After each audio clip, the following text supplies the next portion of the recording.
Hello, everybody. Welcome. My name is Rabbi Aaron Eisman, and I am here with one of my favorite people in the entire world, Mr. Andrew Perlman. How you doing, my friend Andrew?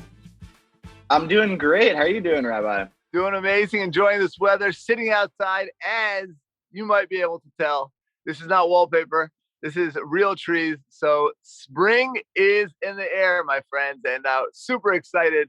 Just the perfect time to learn about the Parsha of Tsav. This week's Torah portion is the portion of Tsav. Andrew, are you ready to dive in, my friend? I cannot wait. Let us do it. Now, if you are going to start reading this Torah portion, you might be saying to yourself, 1 minute here.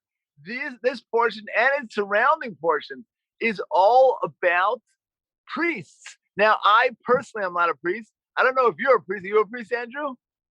I am not a priest. So how do you become a priest in Judaism? Do you know that? I do not. Do you have to be born into it? That's it. If you're a dad, you got to come from priests if you're a priest.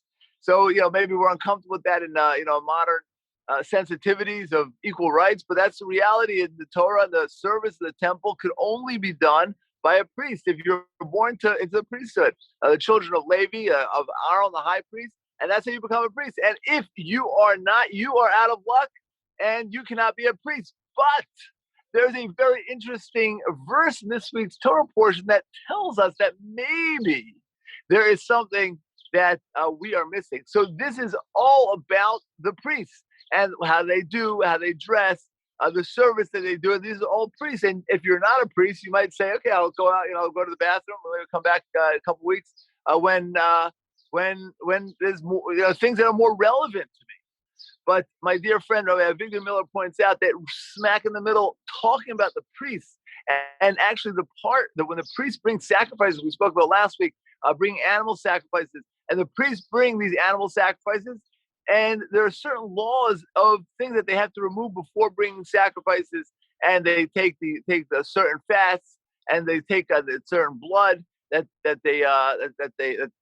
sprinkled on the altar, and then the verse switches from the service of the priest to the service of the random guy in his kitchen. That you too, when you're preparing dinner for your family, also you're not allowed to eat those specific fats, and you're not allowed to eat the blood of an animal. And we spend a tremendous amount of money separating those fats and salting our meat so that there's no blood. And it's very interesting because this portion is all about the service of the priest. So why is Jew being addressed here? That also you can't eat meat, you can't eat these fats, and you can't eat this specific blood. So first of all, why is it here? And second of all, why does it matter? Well, I understand in the temple, you're representing the Jewish people, and you're bringing this certain sacrifices. So you got to do certain. But I'm just a guy in the kitchen. Like, why does it matter?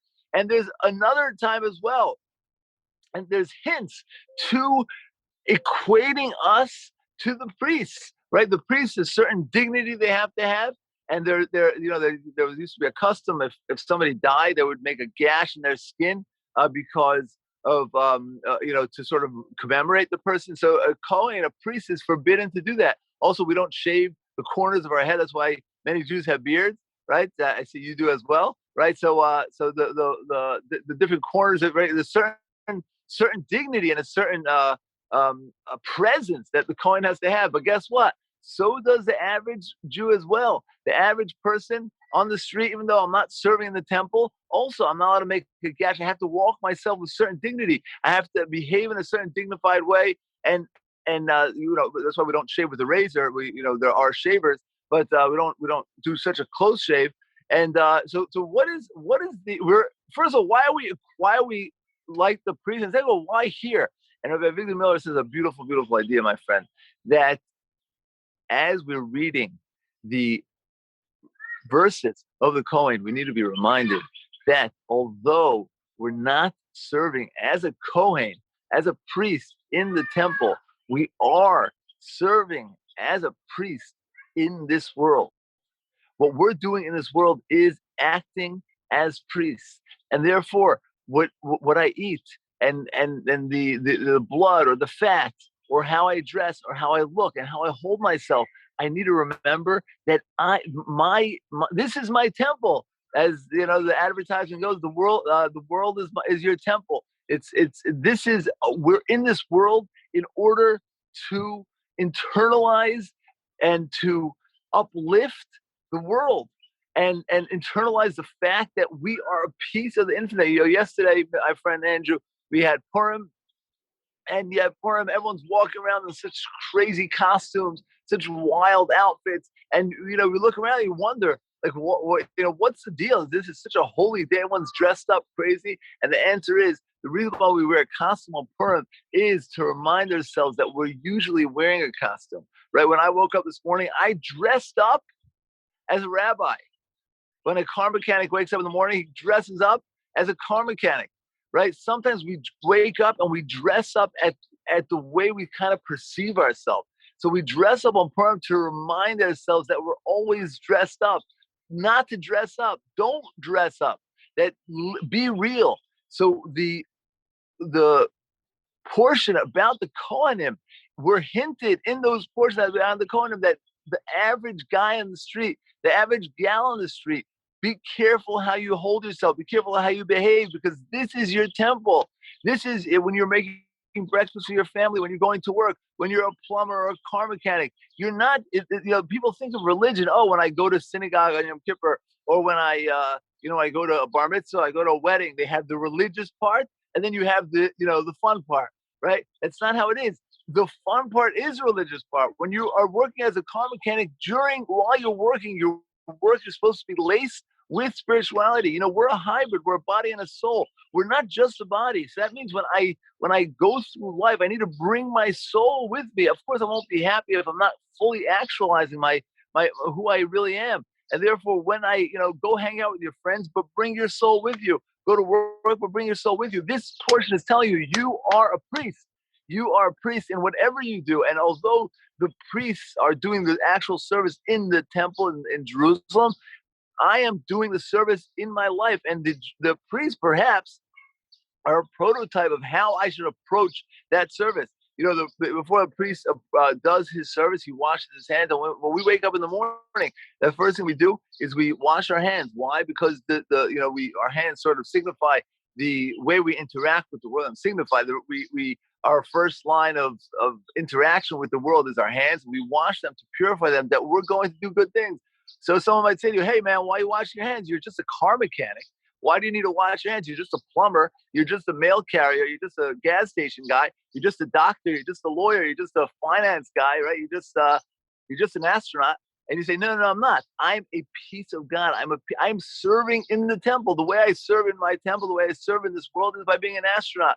The way I serve in this world and the next in the upper world is being an astronaut, right? If I'm a car mechanic, the way I serve in this world is by being a car mechanic. That's fine, but I'm not a car mechanic, and then who also once in a while goes to synagogue on Yom Kippur. No, I'm a piece of God. I'm a piece of the infinite. I'm a holy priest doing the service, not in the temple because I wasn't born a priest, but I'm in the temple in my temple. And that's why we wash our hands. It's interesting that the priest has to also wear a head covering, and perhaps that's where the custom to wear a head covering comes, because the sort of distinguish, you seem taller, or there's a certain aura, and that is the message of this week's Torah portion, my friend. That we are awesome, and we have a vital mission to serve as priests in this world, and to look at this world as our temple, and to go through life in every action. I need to act in a certain way. Often somebody,